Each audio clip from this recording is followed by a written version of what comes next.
Welcome back, Warriors, to another Battlefield 2042 video. I'm your commanding officer, Major Doodleman149, and in today's briefing, I'll be addressing the good, bad, and the ugly of the Battlefield 2042 operation. As a veteran of the Battlefield, there are a number of problems with how this operation is handled, but, being fair, there are also positives that I feel need to be pointed out as well. I can't say this briefing will be entirely objective, but I will back up my thoughts with facts where I can. This may be a longer video, so let's just get right into this, soldiers. We will begin with the positives of this operation, what I refer to as the good. This generally refers to new elements that have been included in this operation that work out in a way that is acceptable and fun from my personal subjective point of view. Strangely enough, when I tried thinking of good things that this operation brought to my life as a virtual soldier, the first thing I could think of was the plus system integrated into our suits. While at first I was vocally against this method of attachment utilization, I was actually truly against the plus system being the only method for attachment modification. Now that we are able to gear our weapons the way we want before we even deploy to the field, the plus system is an effective means of modifying your fighting style on the fly, or, as is more often my case, swapping mags when running out of ammo. The ability to carry 3 different types of ammunition essentially triples our usable ammo without needing a resupply. Overall, I found the plus system to be an interesting addition to our arsenal. Mobility options in this field have been a major step up from other conflicts I've been engaging in as of late, most notably my operations in Verdansk. The free-falling and parachuting in this operation feels appropriately weighty, and the addition of zip lines that you can fire from is a great enhancement over what the Russians had deployed in Verdansk. I've heard talk on base that there are elements from our World War II operation that are missing here at this time, but given I never served in World War II, I cannot comment on their absence. Much along the same lines as the plus system, being able to interface with command through our HUDs to request vehicle drops is a great way to keep mobility and momentum alive on a changing battlefield. A strategically deployed vehicle or ranger can also turn the tide if deployed properly. I find the sight of a tank being dropped into combat a beautiful thing. I will now talk about the bad, where the brass up at DICE HQ really fucked things up.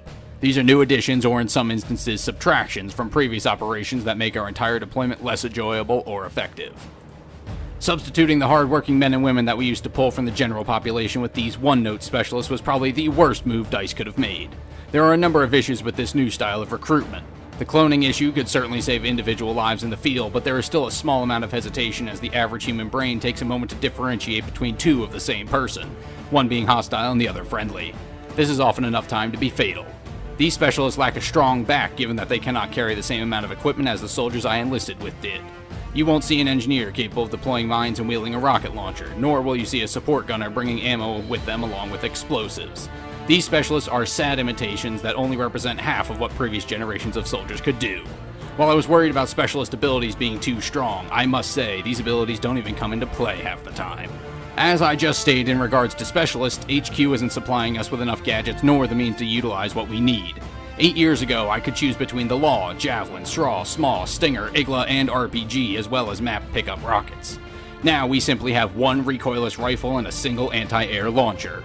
How is there more variety in conflicts past? Is it a cash flow problem? I find that hard to believe. Fighting today's war just feels so stripped down when I've seen a plethora of options that I've had available to me over the past decade. One of the biggest stingers for me is that we don't know what we're fighting for. The only intel we received has been that the world has been thrown into disarray by the changing climate and that multiple countries have gone under. It would certainly be nice to see an official story through the eyes of those who lived it, a campaign of sorts, but no, HQ has deemed that unnecessary. Just go out there and die for a cause that you have no stake in. My fellow soldiers, this is garbage. Despite the brass not having the funds to offer us a great variety of weapons, both small arms and explosives, they apparently have the money to funnel one company in after another instead of just keeping the same fighting force together for multiple engagements. Some might argue that this may offer more opportunities for R&R, but given the fact that most of the enlisted men and women simply choose to re-engage the enemy as soon as they're done in one sector, shows that you could easily let the same company continue to fight across multiple engagements. Returning everyone to base after every contact with the enemy is a costly waste of everyone's time. On top of that, there is no official after-action report to note your kills, so keeping track of weapon unlocks becomes yet another chore. I cannot tell if the buildings of the future are just so much sturdier than those of the past, or if the weapons of war and weather have just gotten weaker, but the fabled Levelutions of conflicts past are no more. Buildings mostly stay standing, so your memories of demolishing Shanghai's skyscraper cannot be recreated here. There are no dams to bust, and the sandstorms that ravage Dubai or the tornadoes in Southeast Asia somehow don't change the landscape at all, despite being devastating natural events. Something tells me these ecological disasters aren't as deadly as the lack of a story is making them out to be. This final section, the ugly, refers to new elements that were implemented poorly or without purpose, or are the result of one of the bad elements I've previously mentioned. Most of these gripes are flawed on a technical level, not necessarily from an enjoyment perspective. Not everyone can afford or justify the cost of the latest rigs. Some of us have to go into battle utilizing the HUDs and kits of years past. There's no reason why HQ can't make a software that performs well on every version of our rigs. My version betrays me often enough because as I run training simulations against AI-controlled soldiers, I feel like the entire world jitters and skips. DICE's VR technology could certainly use an overhaul if it wants things to run smoothly. On top of that, fighting in the actual battlefields can yield annoying results in regards to my aim. What appears to be a dead-on shot through my visor can actually end up being a miss altogether. Sometimes I can even swear I see the bullets hit the enemy, but I must have a visual calibration issue in my rig, because the enemies are certainly still standing after those lethal shots. Speaking of visual calibration issues, there's an optic that we've been supplied with that must be a prototype, because it doesn't mesh well with our HUDs at all. I can't remember its designation off the top of my head, but whenever I aim with it, trying to get a fix on a target and get more info on them, my entire HUD blinks white like a strobe light. Maybe this sight gives off some sort of radiation, so I best leave it be for now. Other than that, for some reason, HQ doesn't want us getting too rough with the enemy, as every time I sneak up behind the enemy and execute them with my ACB knife, my suit locks up and I'm unable to turn my head or equip a firearm for about 10 seconds. I can still move side to side, forward and backwards, but I become unable to turn to face the enemy. Luckily, this hasn't yet caused me any injury, but it's certainly a hardware bug that needs reworking. It's convenient that hostiles will drop a smart pack of ammo that's able to convert to 10 rounds of whatever ammo you're currently using, but this only highlights a further issue. Squad mates have no interest in your well-being. I cannot think of one time during my currently week-long deployment where an ally has dropped any ammo for a fellow soldier. I'm frequently scavenging off of corpses just to get a few more bullets. The AI we have running in the combat sims could not be more inconsistent. Every friendly AI behaves in a way that are either top-notch in terms of accuracy or simply brain-dead, drone-like bodies that throw themselves at the enemy. The hostile AI can be of similar nature, but always seems to know my location, like the programming is specifically targeting me. I realize real humans' actions can be hard to mimic, but I feel the simulation AI could definitely be tweaked. Going back to my comments about enemies dropping ammo, I've never seen such disjointed forces before. When I see a critically injured allied on the ground in a relatively safe spot, I always do my best to patch them up and get them back on their feet. There have been times that I've been grievously injured just to watch a bulk of friendly forces, some of whom I just saved moments prior, simply run past me bleeding out without a second thought. Squads do not work together anymore, and I feel that directly ties into the overblown egos of these damned specialists. I need to know who the brass buys their vehicles from, because they are nowhere near up to the standard of what I was using in our last war with Russia. The Jeeps in particular handle like they have ice-covered tires and electric motors from forklifts. They have no pickup and handle terribly. Tanks are some of the slowest I've used in a while, both in terms of sheer horsepower and turret controls. The brass needs to sign a new contract with a new manufacturer ASAP. Speaking of poor purchases, who are we buying our guns from? The statistics offered by the info sheets on each weapon are inaccurate at best.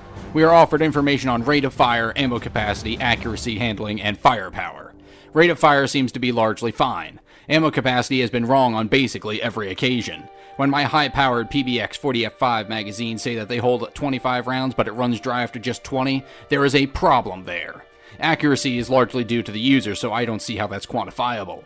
Handling is arbitrary at best, and the worst offender is the firepower labeling. I haven't the faintest clue as to how it's calculated, and as my wife back home can tell you, I'm really good at math. I would have assumed firepower to mean how much pain it can inflict on the enemy. I would assume a firepower rating of 50 would mean that only 2 shots would be needed to kill someone. However, when the M4A5 takes 4 shots minimum to plant an enemy in the ground, how does the 50 factor into anything? You'll find this with all weapons. The firepower stat means nothing, in all honesty. We need to do some personal testing with the quartermaster to find out how much punch each of these weapons actually has. So what can I conclude from all of this? Well, the brass really screwed things up here.